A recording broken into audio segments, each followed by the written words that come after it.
Di sebuah desa kecil di Jawa Tengah, hiduplah seorang pria miskin bernama Bayu. Ia hanyalah seorang tukang tambal ban keliling, hidup sederhana bersama ibunya yang sudah tua. Setiap hari Bayu mendorong gerobaknya, menyusuri jalan-jalan desa demi sesuap nasi. Wajahnya legam terbakar matahari, bajunya lusuh, tapi hatinya selalu bersyukur. Tak banyak orang yang peduli padanya, bahkan sebagian besar warga sering mencibirnya. Bayu itu cuma tukang tambal ban, masa depan apa yang bisa dia kasih? Sudah miskin, jelek pula, siapa juga yang mau sama dia? Bayu tak pernah marah, ia hanya tersenyum dan terus bekerja.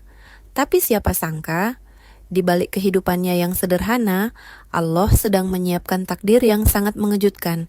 Suatu hari, saat Bayu sedang menambal ban motor milik salah satu warga, datanglah seorang wanita asing ke desa itu.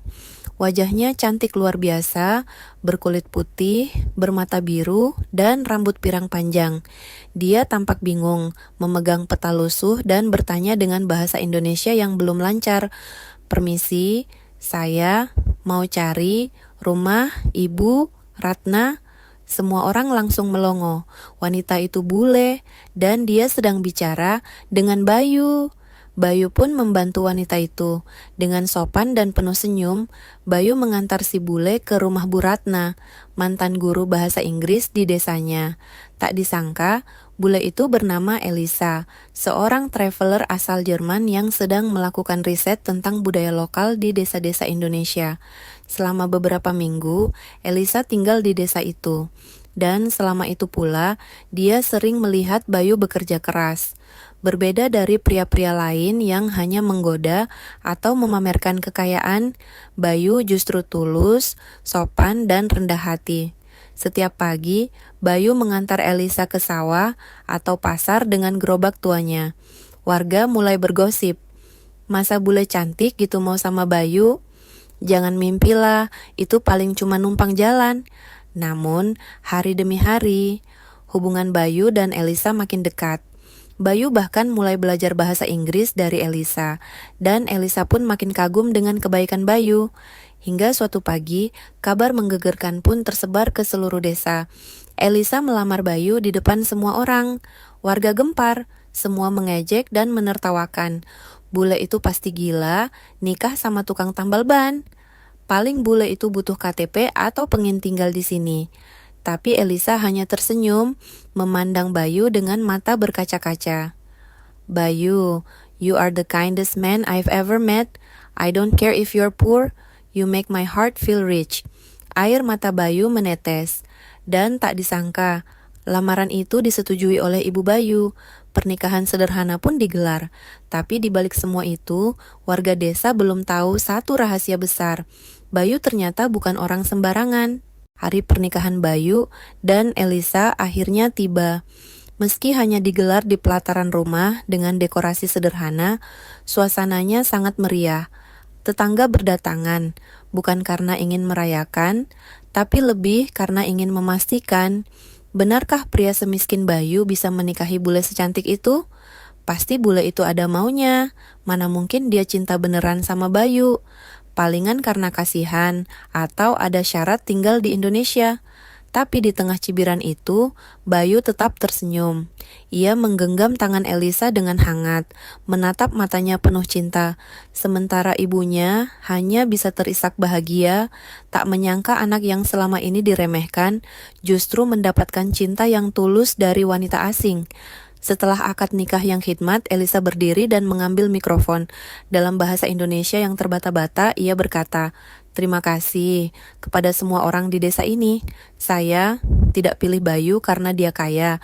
Saya pilih Bayu karena dia laki-laki paling jujur dan baik yang pernah saya kenal. Kalian mungkin tidak tahu siapa Bayu sebenarnya." Warga pun mulai gelisah. Apa maksud Elisa? Elisa lalu mengeluarkan sebuah dokumen dari tasnya, surat legalisasi beasiswa internasional dan artikel dari media asing. Ia tunjukkan kepada semua orang. Bayu bukan hanya tukang tambal ban, dia adalah mantan mahasiswa terbaik di bidang teknik mesin, yang dulu sempat dapat beasiswa ke Jerman. Tapi, dia putus kuliah karena ibunya sakit dan dia harus pulang ke Indonesia. Semua orang terdiam. Elisa melanjutkan dengan mata berkaca-kaca. Saya bertemu Bayu di Jerman 3 tahun lalu, saat dia kerja serabutan demi bisa kirim uang ke Indonesia. Waktu itu saya terkesan, tapi kami kehilangan kontak. Lalu saya cari dia, sampai saya datang ke desa ini. Dan ternyata, dia masih sama, baik, sederhana, dan tulus. Desa itu hening. Mulut-mulut yang tadinya mencibir kini bungkam. Seorang tetangga yang paling cerewet pun hanya bisa berbisik pelan, ternyata kita semua salah nilai orang. Tak lama setelah pernikahan itu, Bayu dan Elisa pindah ke kota. Tapi kabar mereka terus jadi perbincangan. Banyak media nasional dan internasional meliput kisah cinta mereka yang viral. Tukang tambal ban menikahi bule Jerman, cinta tak butuh harta. Namun cerita mereka belum selesai, karena setelah mereka pindah, Bayu tiba-tiba jadi pengusaha sukses. Dan banyak orang yang dulu menghina, kini berbalik ingin dekat. Setelah menikah, Bayu dan Elisa pindah ke kota besar. Awalnya, mereka tinggal di rumah kontrakan kecil. Tapi, Bayu yang dulu cuma tukang tambal ban, kini mulai kembali ke dunia yang pernah ia tinggalkan. Dunia teknik dan inovasi. Dengan bantuan Elisa yang ahli dalam manajemen dan koneksi internasional, Bayu mulai membangun sebuah usaha kecil reparasi mesin industri. Ia mengembangkan alat tambal ban portabel, otomatis yang ia rancang sendiri sejak zaman kuliah dulu. Tapi belum sempat ia realisasikan karena keterbatasan dana. Alat itu viral di media sosial setelah Elisa mengunggah video Bayu menjelaskan cara kerjanya. Tak lama, berbagai investor dari luar negeri mulai tertarik. Hanya dalam waktu 1 tahun, Bayu bukan lagi tukang tambal ban biasa. Ia menjadi CEO dari perusahaan startup teknologi lokal yang bekerja sama dengan pabrik besar di Jerman dan Jepang. Berita tentang Bayu mulai muncul di TV nasional, diundang ke acara talk show, dan kisah hidupnya ditulis di banyak media. Tapi di tengah sorotan itu, cobaan mulai datang. Orang-orang dari desa yang dulu menghina Bayu, satu persatu mulai menghubunginya. Ada yang pura-pura minta kerja, ada yang datang bawa proposal bantuan, dan ada pula yang mulai merayu Bayu dengan wajah manis, termasuk Dewi, mantan gadis desa yang dulu pernah menolak cinta Bayu dengan kasar. Bay, kamu ingat nggak dulu kita sering main di kali?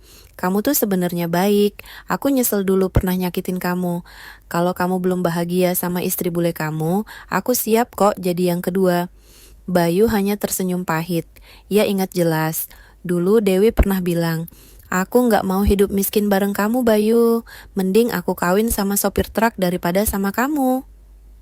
Kini Dewi menyesal, tapi semuanya sudah terlambat.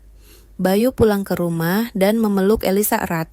Ia tahu, wanita bule itulah yang mencintainya tanpa syarat, di saat semua orang hanya memandang harta dan penampilan. Namun malam itu, saat mereka sedang makan malam, Elisa tiba-tiba berkata dengan nada serius, "Bayu, aku hamil." Bayu terdiam, matanya membesar, lalu memerah. Ia bangkit, memeluk Elisa sambil berbisik, Allah, kasih aku segalanya lewat kamu. Liz, sekarang aku akan lindungi kamu dan anak kita sampai akhir hidupku. Tapi ternyata kebahagiaan mereka tak bertahan lama. Seseorang dari masa lalu, Bayu diam-diam menyimpan dendam. Dan kini muncul kembali membawa ancaman. Setelah kabar kehamilan Elisa, rumah tangga Bayu terasa sempurna. Bayu makin giat bekerja, dan perusahaan kecilnya kini berkembang menjadi usaha teknologi berskala nasional. Ia membuka lapangan kerja bagi banyak orang miskin dan mantan buruh yang dulu senasib dengannya. Tapi di balik semua kebahagiaan itu, seseorang mengintai diam-diam. Orang itu adalah Randy, mantan teman kuliah Bayu dulu. Mereka pernah dekat, bahkan mengembangkan proyek teknologi bersama. Tapi ketika Bayu harus pulang kampung karena ibunya sakit, Rendilah yang mengambil alih proyek itu dan mengklaimnya sebagai milik pribadi. Bayu tahu, tapi memilih diam demi merawat ibunya. Kini, Randy muncul kembali. Dengan wajah dingin, ia datang ke kantor Bayu, mengenakan setelan jas dan membawa pengacara. Bayu, kamu pikir aku nggak tahu kamu hidup dari teknologi yang dulu kita kembangkan bareng? Kamu pikir aku diam aja lihat kamu tenar? Bayu berdiri perlahan dari kursinya. Ia menatap Randy tajam. Aku nggak ambil satu pun ide kamu, Ren. Justru kamu yang nyolong konsep alat tambal ban otomatis yang aku buat. Tapi aku nggak dendam. Aku bangun dari nol, tanpa modalmu, tanpa koneksimu. Tapi Randy tidak peduli. Ia menggertak, mengancam akan menggugat perusahaan Bayu, dan menyebar fitnah ke media bahwa Bayu mencuri teknologi milik teman lamanya. Tak hanya itu, beberapa investor asing mulai menarik diri karena takut dengan konflik hukum. Usaha Bayu goyah. Banyak karyawan mulai cemas. Bahkan rumah tangganya pun ikut terdampak. Elisa mengalami stres berat karena tekanan media dan hamil muda. Malam itu, saat Bayu pulang dan menemukan Elisa menangis sendirian, hatinya remuk. Tapi Elisa memegang tangannya erat. Bayu, aku percaya kamu. Aku tahu kamu gak pernah ambil yang bukan milikmu. Tapi tolong, jangan biarkan orang lain menghancurkan hidup kita. Bayu mengangguk. Malam itu, ia duduk di ruang kerjanya semalaman. Ia membuka semua berkas lama, mencocokkan dokumen, dan mencari bukti yang bisa menyelamatkan dirinya. Hingga ia menemukan satu berkas tua, tulisan tangan, konsep awal alat buatannya yang ditulis sejak zaman kuliah, disertai tanda tangan dosen pembimbing. Itu bukti otentik bahwa alat itu murni ciptaannya. Ia membawa bukti itu ke pengadilan. Hari persidangan tiba, wartawan berkumpul. Semua mata menatap Bayu, si tukang tambal ban yang kini dituduh pencuri teknologi. Tapi saat Bayu menyerahkan bukti asli kepada hakim, semua terdiam. Randy tampak pucat. Bukti itu terlalu kuat. Bahkan beberapa dosen hadir untuk bersaksi bahwa proyek itu benar milik Bayu. Putusan pun dibacakan. Bayu dinyatakan tidak bersalah. Justru Randy diputuskan bersalah atas pencurian hak kekayaan intelektual di masa lalu. Tepuk tangan bergema di ruang sidang. Elisa yang sedang duduk di kursi belakang langsung berlari memeluk Bayu sambil menangis haru. Aku bangga sama kamu, Bayu. Tapi tepat saat mereka keluar dari ruang sidang, seorang wanita misterius mendekati Elisa. Wajahnya asing, tapi dari matanya terlihat rasa benci mendalam. Kamu yang istrinya Bayu, tunggu saja, aku belum selesai dengan suamimu. Siapa dia, dan apa hubungannya dengan Bayu? Kehidupan Bayu dan Elisa akan kembali diuji, dengan ancaman yang lebih gelap dari masa lalu. Bayu terdiam. Elisa menatapnya penuh tanya, setelah wanita asing itu pergi dengan langkah cepat dan dingin. Siapa dia, Bayu? Kenapa dia bilang seperti itu? Bayu menunduk. Nafasnya berat, satu nama muncul di kepalanya. Ayu, wanita yang dulu pernah sangat berarti dalam hidupnya. Mereka pernah bertunangan diam-diam saat masih kuliah. Tapi Ayu berasal dari keluarga berada. Saat tahu Bayu harus pulang ke kampung karena ibunya sakit dan hidup susah, Ayu pergi begitu saja, tanpa pamit. Bahkan Bayu sempat mendengar kabar bahwa Ayu menikah dengan seorang pengusaha dan pindah ke luar negeri. Sejak saat itu, Bayu mengubur dalam-dalam kenangan itu dan fokus menata hidup dari nol. Tapi kini, Ayu kembali, dan wajahnya bukan sekadar penuh dendam, tapi obsesi. Beberapa hari kemudian, Elisa mulai mendapat pesan-pesan aneh dari nomor tak dikenal. Suamimu tidak sebaik yang kamu kira. Tanyakan pada Bayu, siapa Ayu sebenarnya? Aku tahu rahasianya, dan kamu akan menyesal sudah menikah dengannya. Elisa mulai gelisah. Perutnya makin membesar, tapi pikirannya tidak tenang. Ia tak ingin curiga pada Bayu, tapi ketegangan makin terasa. Sampai akhirnya, di suatu malam, Bayu pulang dan mendapati Elisa duduk di lantai sambil menangis, memegang foto lama. Foto Bayu dan Ayu saat masih muda, saat masih kuliah, berpegangan tangan di bawah pohon kampus. Kamu bilang, aku wanita pertama yang kamu cintai. Tapi siapa dia, Bayu? Bayu terduduk. Hatinya remuk melihat Elisa begitu hancur. Ia menjelaskan segalanya, tentang masa lalunya, tentang Ayu, tentang pengkhianatan itu, dan tentang luka yang ia simpan sendiri selama bertahun-tahun. Aku gak pernah cinta siapapun seperti aku mencintai kamu, Liz. Aku kira Ayu udah hilang dari hidupku. Aku gak tahu dia kembali dan dendam begitu besar. Elisa memeluk Bayu, tapi jelas, hatinya masih terguncang. Hari-hari berikutnya, Ayu makin nekat. Ia datang ke perusahaan Bayu, mengaku sebagai mantan tunangan, dan menyebarkan gosip bahwa Bayu menikah demi harta bule. Media mulai meliput, nama baik Bayu kembali dipertaruhkan. Bahkan beberapa sponsor dan mitra bisnis mulai mempertanyakan kredibilitasnya. Bayu geram, tapi ia tak bisa menyerang balik tanpa bukti. Sampai suatu hari, seorang karyawan lama Ayu, seorang wanita tua penjaga rumahnya dulu, datang membawa kabar mengejutkan. Mas Bayu, saya tahu Ibu Ayu sedang sakit keras. Sejak cerai dari suaminya di luar negeri, hidupnya kacau. Dia dendam sama Mas karena merasa ditinggal di masa lalu. Tapi semua itu cuma permainan. Dia cuma mau merusak kebahagiaan Mas karena dia sendiri hancur. Bayu menatap wanita tua itu. Hatinya campur aduk. Di mana dia sekarang? Wanita itu menyerahkan alamat, rumah tua di pinggiran kota. Sepi, usang, dan di sana Ayu tinggal seorang diri. Bayu pun datang, bukan untuk marah, tapi untuk mengakhiri dendam itu. Dan saat pertemuan mereka terjadi, satu kebenaran besar akhirnya terungkap. Ayu ternyata mengidap penyakit ganas, dan waktu hidupnya tinggal hitungan bulan. Bayu, aku benci lihat kamu bahagia, tapi mungkin itu cuma karena aku gak bisa bahagiain diriku sendiri. Aku mau kamu tahu, aku minta maaf, aku cuman wanita bodoh yang kalah sama hatiku sendiri. Air mata Bayu jatuh, ia memaafkan Ayu, dan pada hari itu juga, Bayu membawa Ayu ke rumah sakit, membantunya dirawat dengan layak. Meski hubungan mereka sudah usai, Bayu memilih untuk tetap menjadi manusia yang memaafkan. Elisa pun akhirnya mengerti. Mu telah memilih jadi lelaki yang bukan hanya kuat, tapi juga pemaaf. Itulah kenapa aku jatuh cinta sama Mu, Bayu. Tapi ujian belum selesai. Saat kelahiran anak mereka sudah dekat, satu peristiwa tragis terjadi. Hari itu langit mendung, angin berembus pelan, tapi terasa berat di dada Bayu. Elisa yang tengah hamil besar tiba-tiba terjatuh di dapur. Air ketubannya pecah, lebih cepat dari waktu perkiraan dokter. Bayu yang panik segera membawa Elisa ke rumah sakit terdekat. Di perjalanan, wajah Elisa pucat, napasnya terengah, dan tangannya menggenggam erat lengan Bayu. Bayu, kalau aku kenapa-kenapa, jaga anak kita, ya? Jangan bicara begitu, Liz.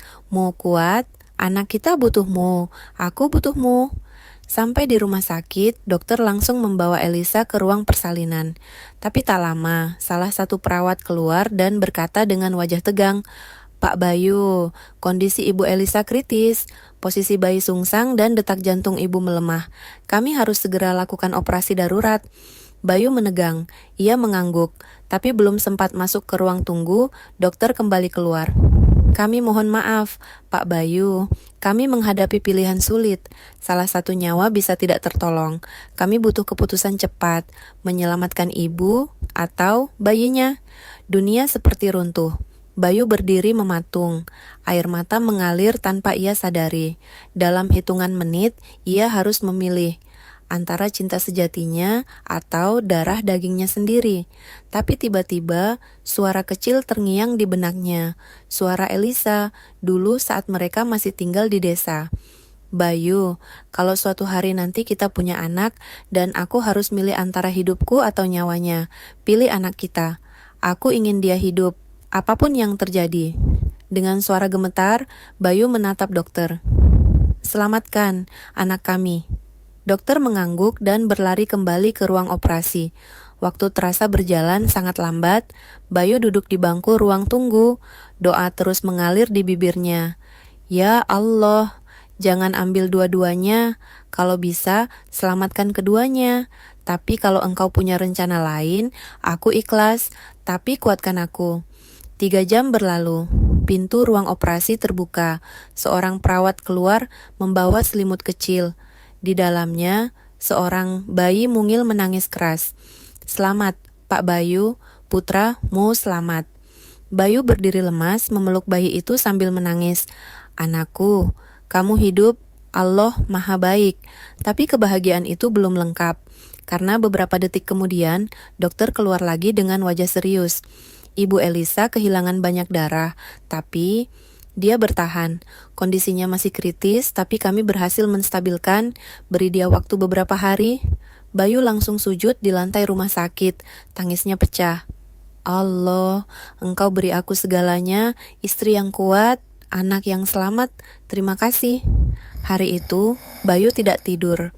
Ia duduk di samping ranjang Elisa, menggenggam tangannya yang lemah sambil menggendong bayi mungil mereka. 3 hari kemudian, Elisa membuka mata. Lemah, tapi senyumannya muncul saat melihat Bayu dan bayinya di sampingnya. Namanya siapa? Bisik Elisa pelan. Bayu menatapnya lembut. Namanya Harun Al-Fattah, yang menang dengan izin Allah, seperti kamu yang juga menang hari ini. Dan dari situlah babak baru dimulai. Kisah cinta Bayu dan Elisa tak hanya menjadi inspirasi nasional, tapi juga mengubah nasib ribuan orang. Karena dari bayi kecil bernama Harun, lahirlah impian baru. Sebuah yayasan untuk membantu para ibu dan anak miskin di seluruh Indonesia. Namun, saat mereka mulai menata masa depan, satu ancaman besar dari luar negeri diam-diam datang, dan kali ini menyasar Harun. Beberapa tahun berlalu, Harun Al-Fattah tumbuh menjadi anak yang luar biasa. Di usia 5 tahun, ia sudah bisa membaca 3 bahasa, Indonesia, Inggris, dan Jerman. Ia jenius, penuh empati, dan memiliki kepekaan tinggi terhadap lingkungan sekitar. Banyak yang mengatakan Harun adalah anak ajaib. Bahkan seorang profesor dari luar negeri yang berkunjung ke sekolahnya pernah berkata, "Otak anak ini sangat langka. Ia bisa jadi penemu besar di masa depan. Tapi hati-hati, anak seperti ini bisa jadi rebutan." Bayu dan Elisa tersenyum saat itu, mengira itu hanya pujian biasa. Namun tak mereka sangka, itu adalah awal dari teror. Suatu malam, Bayu mendapat email misterius, tanpa nama pengirim, tanpa subjek, hanya satu kalimat, "Anakmu terlalu berharga untuk dibesarkan di negara kecil ini, kami akan mengambilnya." Bayu langsung panik. Ia periksa kamera pengawas rumah, memperkuat keamanan, dan bahkan menyewa pengawal pribadi. Tapi siapapun pengirim pesan itu, mereka bukan orang sembarangan. Beberapa hari kemudian, saat Elisa menjemput Harun dari sekolah, ia melihat sebuah mobil asing terparkir di seberang jalan. Seorang pria bule dengan kacamata hitam mengamati Harun dari dalam mobil. Begitu mata mereka bertemu, mobil itu langsung melaju kencang. Bayu mulai menyelidiki. Ia menghubungi kenalan-kenalan Elisa yang bekerja di lembaga internasional, dan dari situlah mereka tahu Harun ternyata menjadi perhatian sebuah lembaga riset anak jenius di Swiss. Dan yang lebih mengejutkan, ayah dari Randy, musuh lama Bayu, adalah salah satu pemegang saham di sana. Bayu, mereka nggak main-main. Mereka ingin mengadopsi anak-anak jenius dari negara dunia ketiga. Dibawa ke luar negeri dengan alasan beasiswa dan masa depan cerah. Tapi kenyataannya, anak-anak itu dipaksa ikut program militer dan eksperimen teknologi tingkat tinggi. Bayu terdiam, rahangnya mengeras. Mereka mau ambil anakku lewat mayatku. Bayu dan Elisa pun memutuskan untuk menyembunyikan Harun. Mereka pindah diam-diam ke kota kecil, mengganti identitas dan hidup seperti warga biasa. Tapi mereka tak tahu, musuh mereka kini lebih canggih. Sistem pelacakan satelit, pengintaian digital, dan bahkan penyusup ditanamkan di sekitar mereka. Suatu malam saat Bayu sedang keluar membeli makanan, rumah kontrakan mereka disusupi. Elisa berteriak, Harun bersembunyi di bawah ranjang, seperti yang sudah mereka latihkan. Tapi seorang pria bertopeng berhasil masuk ke kamar. "Keluarlah, anak kecil, kami hanya ingin bicara." Harun tetap diam, tapi suara pintu mendadak terbuka keras. Bayu muncul sambil menghantam pria itu dengan kayu keras dari belakang. Perkelahian pun terjadi. Bayu meski bukan petarung, tapi demi anaknya, ia bertarung mati-matian. Sampai akhirnya, pria itu lari terbirit-birit, meninggalkan jejak penting, sebuah kartu akses dari lembaga riset bernama Neurogenius Corp. Bayu sadar, ini bukan lagi soal masa lalu, tapi soal masa depan anaknya. "Mu bisa ganggu aku, mu bisa ganggu istriku, tapi kalau mu sentuh anakku, aku akan datangi markas kalian satu-satu dan hancurkan semuanya." Bayu tak bisa diam, ia memutuskan untuk menyerang balik. Ia mulai menyusun rencana besar, menyusup ke balik organisasi gelap itu, membawa bukti, dan membongkar semua ke publik dunia. Tapi untuk itu, ia harus meninggalkan keluarganya sementara. Dengan air mata tertahan, ia memeluk Harun dan Elisa. Ayah akan kembali, tapi kalau nanti aku gagal, Harun harus tahu, dia adalah cahaya untuk dunia, dan cahaya tidak boleh padam. Dan dengan itu, Bayu pergi sendirian. Misi berbahaya pun dimulai. Bayu tiba di Swiss dengan identitas palsu. Dibantu oleh teman lama Elisa yang bekerja di kedutaan. Ia menyusup masuk sebagai teknisi kontrak di gedung pusat Neurogenius Corp, markas yang disebut-sebut sebagai pusat riset paling rahasia untuk anak-anak jenius dari berbagai negara. Dari luar, gedung itu tampak seperti perusahaan teknologi biasa, tapi di dalam, Bayu menemukan ruangan-ruangan aneh, laboratorium tersembunyi, ruang observasi anak-anak, bahkan sel isolasi yang diklaim sebagai terapi ketenangan. Bayu tak butuh waktu lama untuk menemukan sesuatu yang lebih mengerikan. Foto Harun terpajang di dinding utama ruang kendali, bersama profil genetik, hasil analisis otak, dan catatan psikologis lengkap yang tidak pernah Bayu atau Elisa berikan ke siapapun. Mereka sudah mengawasi anakku sejak bayi. Gumam Bayu lirih. Malam itu, Bayu menyelinap ke ruang data pusat.